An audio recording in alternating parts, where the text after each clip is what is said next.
माहवारी या हैज की बंदिश, अमीनोरिया।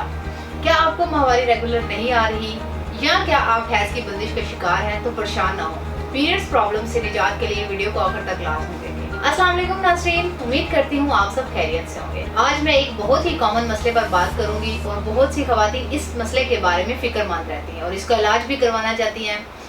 आज मैं बात करूंगी अमीनोरिया के बारे में, यानी हैज की बंदिश या माहवारी का कम आना या माहवारी का बिल्कुल बंद हो जाना।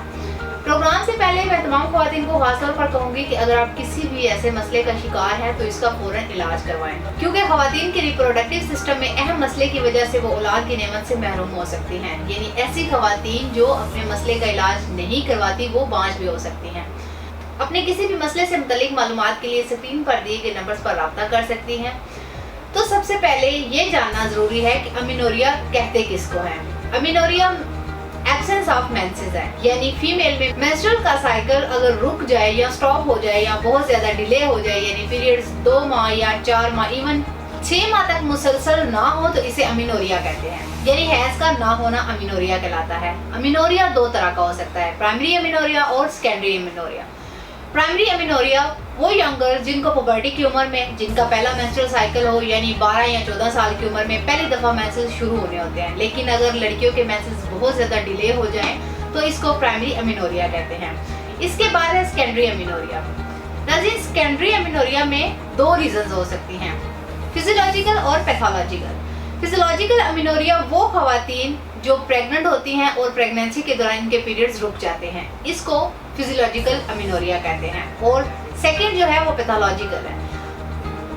पैथोलॉजिकल अमीनोरिया में वो खवातीन जो बच्चों को फीड करवाती हैं उनके पीरियड्स भी डिले हो जाते हैं और कभी कभी बहुत ही महीनों बाद आते हैं। इसके अलावा मेनोपॉज यानी वो खवातीन जिनके मेंसेस 40 साल की उम्र के बाद बंद होने होते हैं, लेकिन रिप्रोडक्टिव सिस्टम में किसी मसले की वजह से 30 साल के बाद ही माहवारी बंद हो जाए तो ये भी पैथोलॉजिकल अमीनोरिया ही कहलाएगा। अब इसकी कुछ वजूहात का जिक्र करूंगी। अमीनोरिया की क्या क्या वजूहात हो सकती हैं।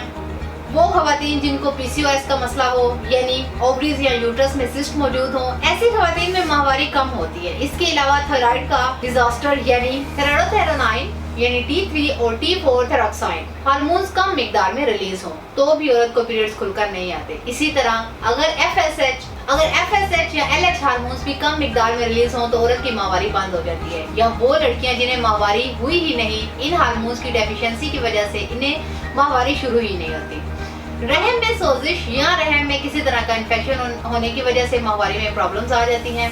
अमीनोरिया की एक वजह डिप्रेशन या स्ट्रेस भी है। वो खवातीन जिनमें खून की कमी हो, इन्हें भी पीरियड्स टाइम पर नहीं आते और वो अमीनोरिया का शिकार हो जाती हैं। इसके अलावा ऐसी खवातीन जिनको पीरियड्स आ रहे हों लेकिन वो मेंसेस के दौरान ठंडी चीज़ों या ठंडे पानी का बहुत ज़्यादा इस्तेमाल करें या इन्हें सर्दी लग जाए तो इस सूरत में भी औरत के मेंसेस आना बंद हो जाते हैं।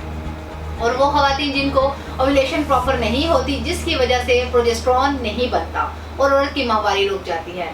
यहाँ मैं इसकी चंद एक अलामात भी बताऊंगी। माहवारी के बंद होने से औरत के अंदर कमजोरी आ जाती है, चेहरा पीला पड़ जाता है और औरत के मिजाज में चिड़चिड़ापन और लहजे में सख्ती और बेजारी आ जाती है। अब मैं बताती हूँ कि अमीनोरिया की तशखीस के लिए कौन कौन से टेस्ट करवाने जरूरी हैं। सबसे पहले इंटरनल सोनोग्राफी करके यूट्रस और ओवरीज को चेक किया जाता है। इसके बाद हार्मोन्स टेस्ट करवाने जरूरी हैं, जिसमें LH luteinizing hormone, FSH follicle stimulating hormone, TSH thyroid stimulating hormone करवाने बहुत ज्यादा जरूरी हैं। इसके अलावा AMH टेस्ट भी करवाया जा सकता है।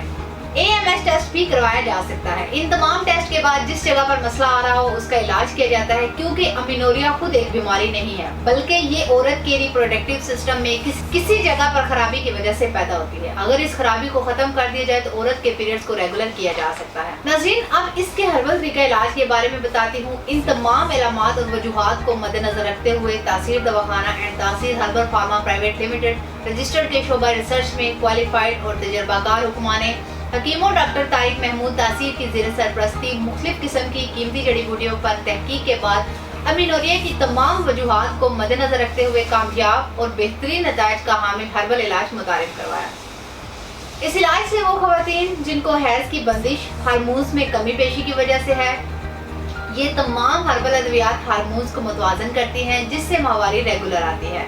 इसमें ऐसे अद्वियात को शामिल किया गया है जो यूट्रस के इन्फेक्शन को खत्म करके औरत में ओवुलेशन को बेहतर बनाते हैं, जिससे प्रोजेस्टेरोन हार्मोन मुनासिब मिकदार में रिलीज होता है और औरत की माहवारी की बेकायदगी या हैज का बंद होना जैसे तमाम मसाइल खत्म हो जाते हैं।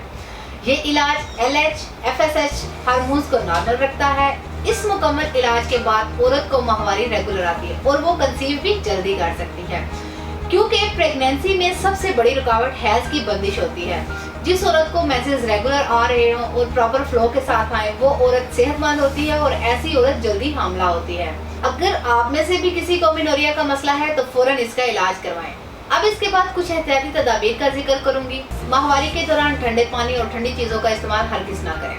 मुख्तलिफ किस्म के इन्फेक्शन से बचने के लिए सफाई का खास ख्याल रखें। औरतों को चाहिए कि अपनी हाइजीन का भी खास ख्याल रखें। डिप्रेशन और स्ट्रेस से जिस हद तक हो सके खुद को बचाएं। साफ सुथरे और पुरसकून माहौल में रहें। अगर आपको भी ऐसा कोई मसला है तो आज ही अपॉइंटमेंट लेकर तासीर दवाखाना तशरीफ लाएं और मुकम्मल चेकअप के बाद अपना इलाज शुरू करवाएं। इसके मुतालिक मज़ीद मालूमात और रहनुमाई के लिए हमारा YouTube चैनल तासीर दवाखाना विजिट करें। उम्मीद करती हूँ आज के प्रोग्राम से मुतालिक ख्वातीन को बहुत फ़ायदा होगा और नीचे स्क्रीन पर दिए गए नंबर पर कॉल करके हमें अपना मसला बता सकती हैं। वो ख्वातीन जो किसी वजह से क्लिनिक नहीं आ सकती, वो अपनी रिपोर्ट्स हमें व्हाट्सएप करके तमाम अद्वियात घर बैठे मंगवा सकते हैं। अगले प्रोग्राम में एक नए मौजू के साथ दोबारा हाजिर होंगी। तब तक के लिए अपना ख्याल रखिए। मुझे इजाज़त दीजिए। अल्लाह हाफ़िज़।